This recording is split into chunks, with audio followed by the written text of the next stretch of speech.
face the Lord of Lies. Come, be crushed like the insects you are.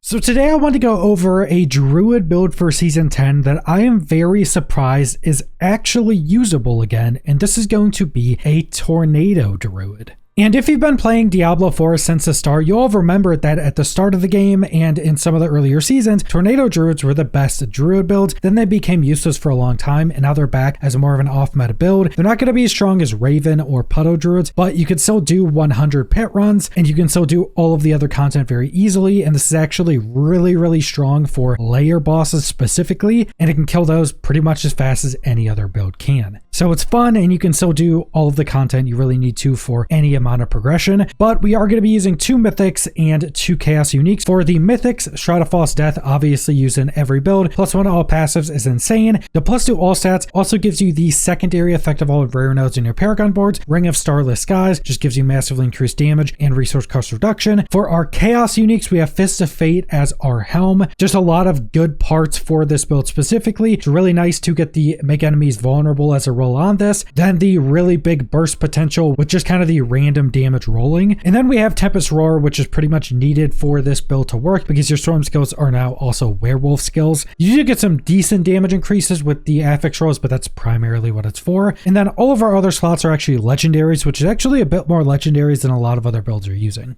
And then we have our skill tree, 2 points into the passive skills. You're not actually using those, so they're just to get lower into the tree. 5 into Tornado, our main damaging ability. Upgrade 1 is a chance when you cast Tornado to just cast another. Pretty sure this was buffed this season as well. Then Raging Tornado, you extend the duration of tornadoes, and hitting vulnerable enemies extends that further, so your tornadoes just stay out more, meaning you'll be able to specifically deal with bosses a lot more quickly because you just have so many more tornadoes. And if you're doing high pit against elites, then we have 1 into Shred, 1 into Enhanced Shred, and 1 into Primal Shred. This is primarily just as a dashing ability to dash around much more easily, get a bit more movement in there. So you're not going to be using this for damage or anything else, just movement. Then we have 1 into Cyclone Armor, which is a non-physical damage reduction. Upgrade 1, which we really don't care about, but upgrade 2, when we use it, it pulls everything to us, which is really nice for Tornado because of one of our legendary aspects that pulls things along with a tornado, and the more things being pulled along, the more damage you deal. Then we have 1 point into Blood Howl, 1 point into the upgrade to reduce his cooldown. Then innate Blood Howl. Blood Howl regenerates spirit, but primarily we're getting increased damage while we're in werewolf form, which we'll always be in. Then we're going down to Hurricane. Upgrade 1 slows enemies. Upgrade 2 makes enemies deal less damage when they're affected by Hurricane. So this is pretty much just for that effect. The damage of this isn't going to be that crazy. Then we're going down 5 into Grizzly Rage. 5 points into this, mainly to reduce his cooldown, and we get 30% increased armor while it's active. So this is a massive increase to our armor, so we don't have to get other areas. We're unstoppable on Grizzly Rage, and we fortify a bunch every second, which is the main way we're going to be fortifying.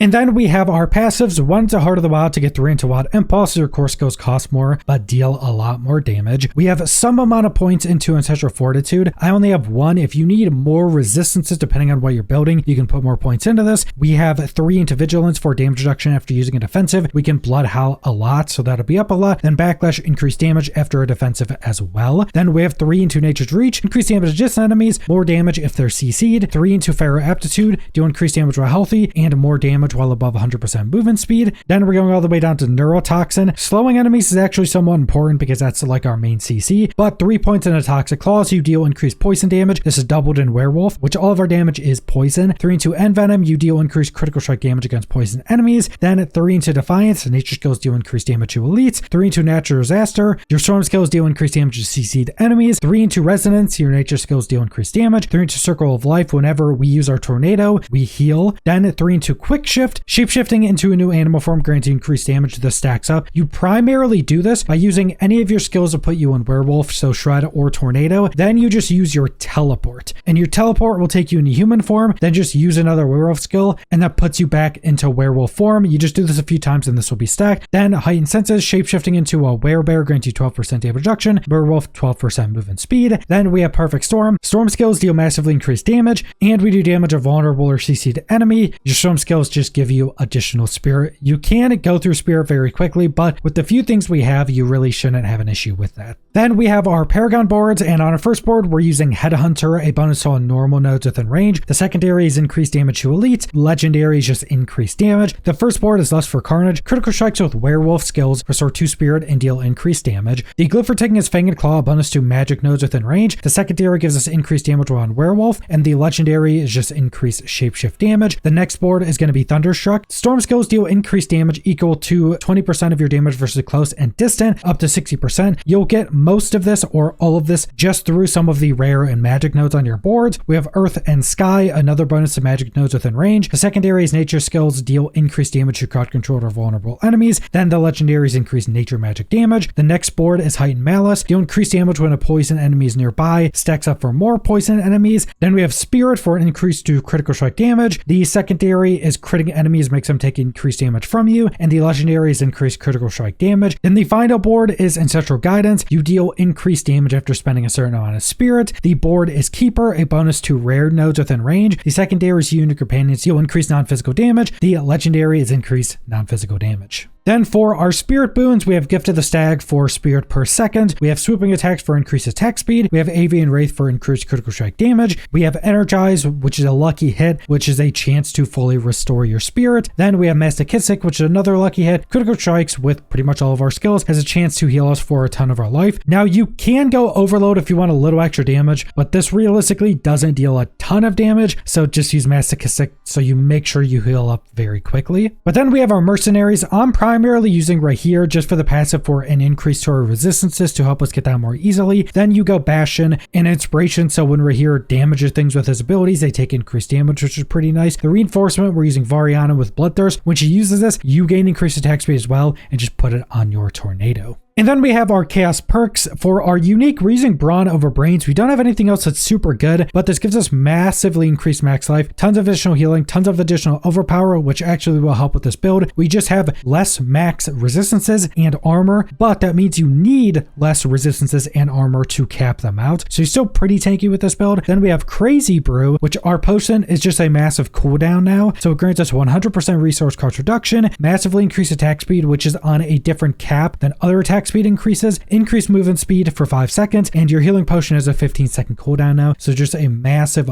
buff and just a damage increase. Then we have Overabundance. Every 100 spirit you generate above your max increases your damage sex up to 3 times. This will be procced a lot as well. Then Purge of Wicked. Our core goes apply 200% of their base damage to poisoning, but when we hit a poison enemy, we'll spend 5 spirit to be a guaranteed crit and deal more damage. And then that brings us into our gears, starting with our gems. We're using Willpower and our armor. We're using 1 diamond gem for more resistances and then 2 skull gems in our jewelry. Just make sure it changes up for whatever you need your cap on. You want capped armor and capped resistances. Then for our runes, we're using a bit more of a unique combination. It seems to work really well with Tornado specifically. So first off, we have cast a non-channel core skill to invoke the Necromancer's Decrepify. Slow enemies, reduce their damage and letting you execute them. This does help a bit, but we primarily want this to invoke another class's skill, because then we have invoke a skill from another class. We do this 2 times, and this will cause your next attack to cause all of your attacks to be guaranteed crits and overpowers for 0.35 seconds, primarily for the overpower. So we have all of our tornadoes out. This procs,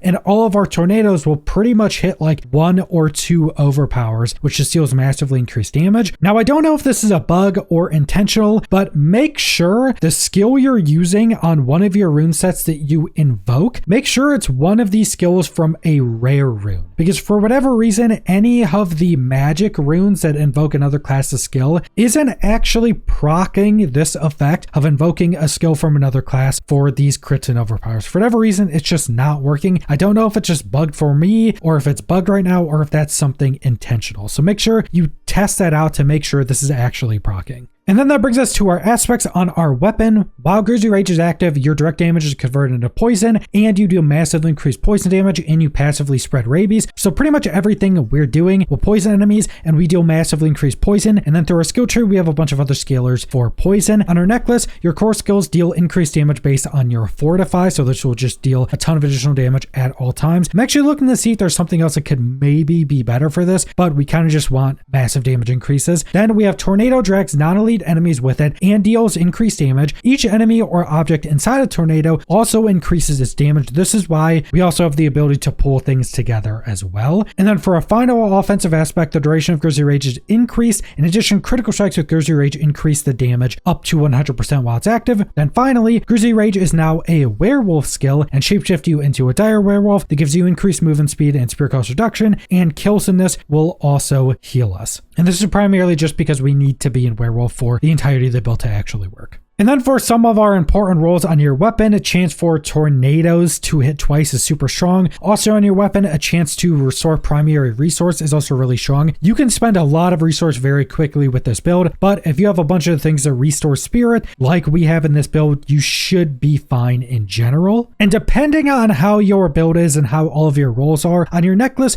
you may want Grizzly Rage duration and cooldown, and that really depends on all of your gear and stuff. So you might want to test that out a bit. Because we're actually overpowering so much, our Grizzly Rage should keep us in it even on boss fights. On non-boss fights you're completely fine, but on boss fights is where you may run into issues. But with this rune combination, I think that's actually solved, so it may be better to have different type of rolls on your necklace. But that's the entirety of this Tornado Druid build. I'm actually pretty excited that this is back and a usable, pretty decent endgame build. Like I mentioned, you can do 100 pits, so you can max out your glyphs if you really want to, and all the other content in the game is kind of face roll compared to a 100 pit. And again, this is incredibly strong for boss ladder bosses specifically, because you can just summon dozens of tornadoes as they're spawning, and they'll pretty much instantly die. So the build's pretty fun, and I'm glad Tornado is actually back. But that's all I want to go over, so thanks for watching.